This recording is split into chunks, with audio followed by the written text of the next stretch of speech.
ہمارے ہیں وعاشرون بالمعروف، اللہ پاک نے یہ جوڑی بنائی میاں بیوی کی، اللہ پاک نے، میرے کافی کلپ آ چکے ہیں، لیکن ایک میری بہن نے سوال کیا ہے کہ خامند ذمہ دار ہے بگاڑنے کا، تو میرے بھائی نے بھی سوال کر دیا کہ اگر خامند خراب ہو تو پھر کون ذمہ دار ہے؟ اگر خامند خراب ہو تو کون ذمہ دار ہے؟ آپ میرا ایک کلپ چل رہا ہے جس پہ اس کا عنوان ہے کہ بیوی کو بگاڑنے میں خامند کا اہم کردار اب ہے کہ خامند کو بگاڑنے میں بیوی کا کتنا رول ہے، بیوی کا کتنا کردار ہے۔ میرے بھائیو، 2-4 منٹ کی بات ہے، زیادہ لمبی بات نہیں۔ نبی کائنات صلی اللہ علیہ وسلم نے فرمایا کہ اللہ پاک کا قرآن وعاشرون بالمعروف، فرمایا کہ اللہ پاک فرماتا ہے میاں بیوی مل بیٹھ کے رہو، میں نے جوڑی بنائی ہے، آسمانوں پہ بنائی۔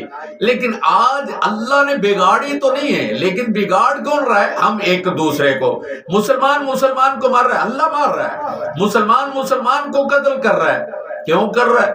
اپنی آئی پہ آئے تو اللہ موت دے تو ٹھیک ہے، لیکن ہمیں قتل کرنے کی ضرورت کیا؟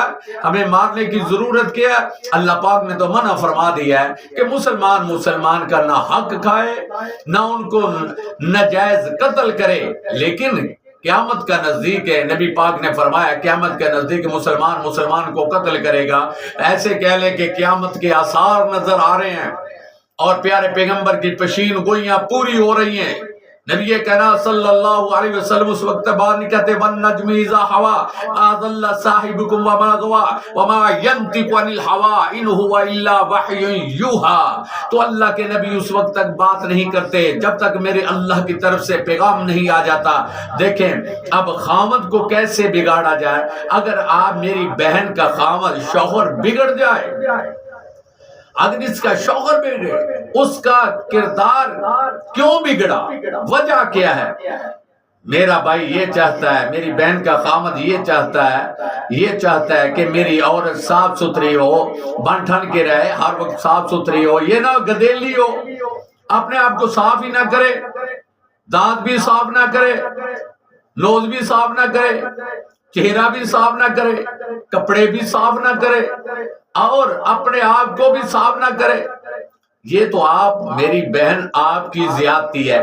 جب بندہ باہر جاتا ہے، میں آپ کو اس بات پہ لے کے آنا چاہ رہا ہوں، اپنے بھائی کو، اپنی بہن کو، اس میاں بیوی جوڑی کو جو ایک دوسرے کے ساتھ بگڑے ہوئے ہیں، ان کی اصلاح کے لیے میں کہہ رہا ہوں کہ نبی کائنات صلی اللہ علیہ وسلم نے فرمایا عورت کو چاہیے بن ٹھن کے رہے، تیار ہو کے رہے، اپنا لباس اچھا پہنے، اپنے چہرے کو صاف کرے تاکہ باہر سے میاں آئے تو خوش ہو جائے۔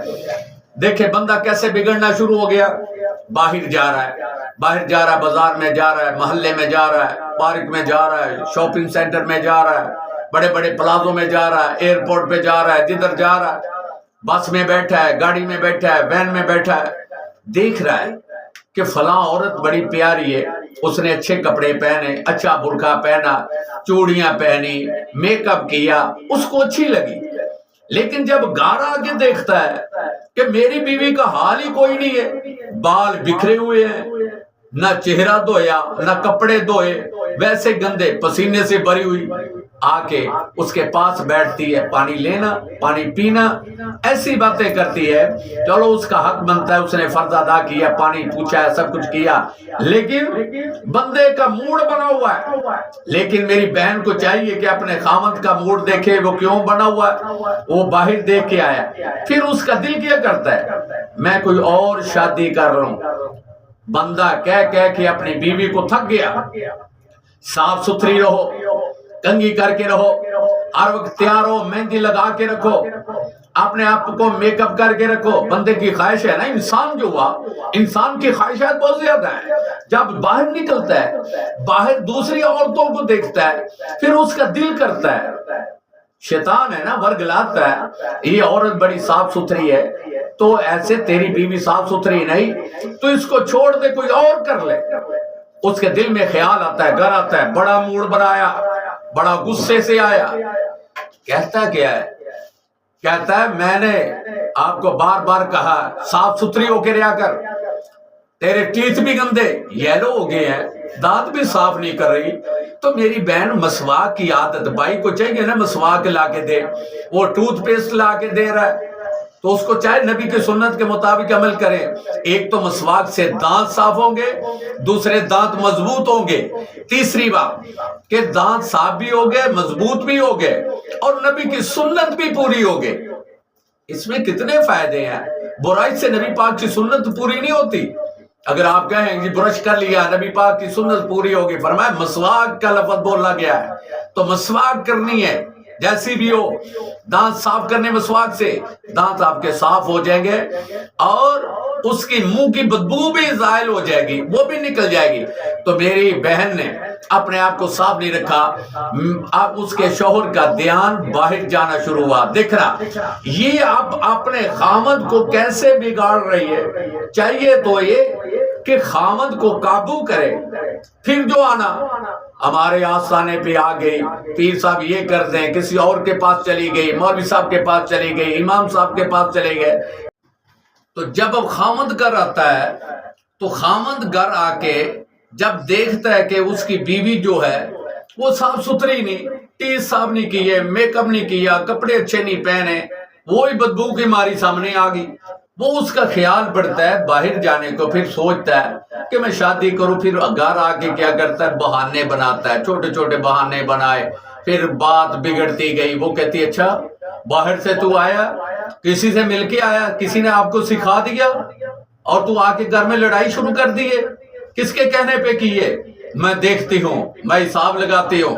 وہ خود ہی نجومی بن جاتی، کہتی ہے میں حساب لگاتی ہوں کہ میرا خامد پہلے نہیں لڑا تھا، اب کیوں لڑتا ہے؟ جب اس نے دیکھا تو نبی کائنات نے فرمایا، یہ بات رکھو میری بہن سے یاد، کہ نبی کائنات صلی اللہ علیہ وآلہ وسلم نے فرمایا کہ جب خامد باہر نکلے تو جب کوئی غیر عورت کو صاف ستھری دیکھے، اس کو دل کو لگے، اس کے جی کو لگے، اس کے من کو لگے وہ عورت پسند آ جائے، پھر کیا کرے؟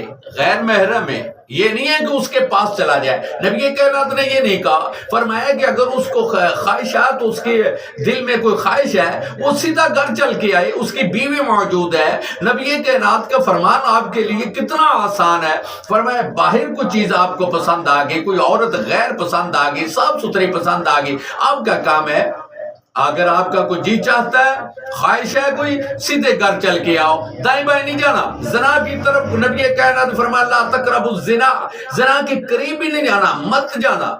جب نبی پاک نے منع کر دیا ہے تو پھر خامد کو کیا کہا؟ تو سیدھا گھر واپس آ۔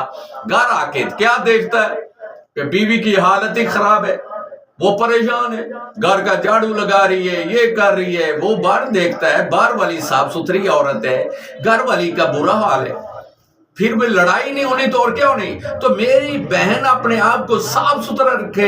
وَعَاشِرُونَ بِالْمَعْرُوفِ، اللہ پاک نے جوڑی جو بنائی تو رب کائنات کا فیصلہ ہے کہ میں صاف ستھرے لوگوں کو پسند کرتا ہوں۔ نبی پاک نے بھی فرمایا صفائی نصف ایمان ہے، الطہور شطر الایمان، اور فرمایا کہ نصف ایمان جو ہے وہ تو صفائی میں ہی ہے۔ تو میری بہن آپ کو ایک میں طریقہ بتا دیتا ہوں، آپ کے گھر میں لڑائی نہیں ہوگی، آپ کا خامد آنکھیں نہیں نکالے گا، آپ کا کام ہے صاف ستھری ہو کے، اچھے کپڑے پہن کے، سرما لگا کے، میک اپ کر کے، صاف ستھری ہو کے، خامد کے گھر آنے سے پہلے وہ تیار ہو کے بیٹھنا۔ خامد گھر آئے وہ دیکھے بھی باہر عورت جو میں دیکھی تھی یہ تو اس سے بھی پیاری لگ رہی ہے، یہ اس سے بھی صاف ستھری ہے، وہ باہر والی کا خیال چھوڑ دے گا۔ تو اگر میری بہن آپ ایسے رہو گی، گدیلی رہو گی، صاف ستھری نہیں رہو گی، ٹیتھ صاف نہیں کرو گی، اپنے ٹیتھ یلو لے کے پھر رہی ہے، یہ اپنے آپ کو تیار نہیں کر رہی، تو پھر خامد دوسری جگہ کوئی دیکھے گا یا منہ مارے گا، جیسے ہمارے پنجابی میں کہتے ہیں ادھر ادھر منہ مارتا ہے، تو پھر کیا ہے؟ تو قصور کس کا ہے؟ وہ میری بہن آپ کا ہے، میری بیٹی کا ہے، کیونکہ اس نے خیال نہیں کیا۔ جب نبی کائنات نے فرمایا، ایک دفعہ ایسے میں آپ کو حوالہ دے دوں نبی کائنات صلی اللہ علیہ وسلم کا، حضور نے فرمایا میرے صحابہ جب گھر آؤ تو گھر میں اطلاع دے دو صحابی عرض کرتا ہے حضور اپنے گھر میں جانا تو اطلاع کی کیا ضرورت ہے، ہم جا کے دروازہ کھلوائیں گے وہ کھول دے گی، اچانک بھی جائیں تو کوئی پرابلم تو ہے نہیں ہے۔ تو حضور فرماتے پرابلم ہے۔ فرمایا کیا حضور پرابلم کیا ہے؟ تو حضور فرماتے ہیں کوئی مشکل ہے؟ حضور فرماتے ہاں۔ وہ بندہ کہتا عشوی مشکلہ مجھے حضور بتائیں وہ مشکل کیا ہے؟ تو نبی کائنات نے فرمایا فی مشکل ہے۔ کیا کون سی مشکل ہے؟ فرمایا اس کو تیار ہونے دو، اگر کوئی فنکشن ہو تو وہ تیار ہوتی ہے، اس کو ٹائم چاہیے، اپنی کنگھی کرنی ہے، بالوں کو دھونا ہے، نہانا ہے، دھونا ہے، کپڑے اچھے پہننے، اس کو ٹائم دو تھوڑا سا، اس کو اطلاع کرو میں آ رہا ہوں۔ وہ تیار ہو کے بیٹھے، صاف ستھری ہو کے بیٹھے، آپ اچانک جا گھسنا ہے گھر میں آ گیا ہوں جی، حملہ کرنے آ گیا، جس طرح اسرائیل آتا ہے آپ ایسے آتے ہیں۔ حضور نے منع کر دیا ہے، اچانک نہیں آنا، اپنے گھر والی کو فون کرو، اطلاع کرو کہ میں آ رہا ہوں، پھر اس کا کام ہے تیار ہو۔ اگر اطلاع کے باوجود بھی بی بی کا وہی حال ہے تو پھر میری بہن آپ کا قصور ہے، آپ کا قصور ہے، آپ نے خاوند کو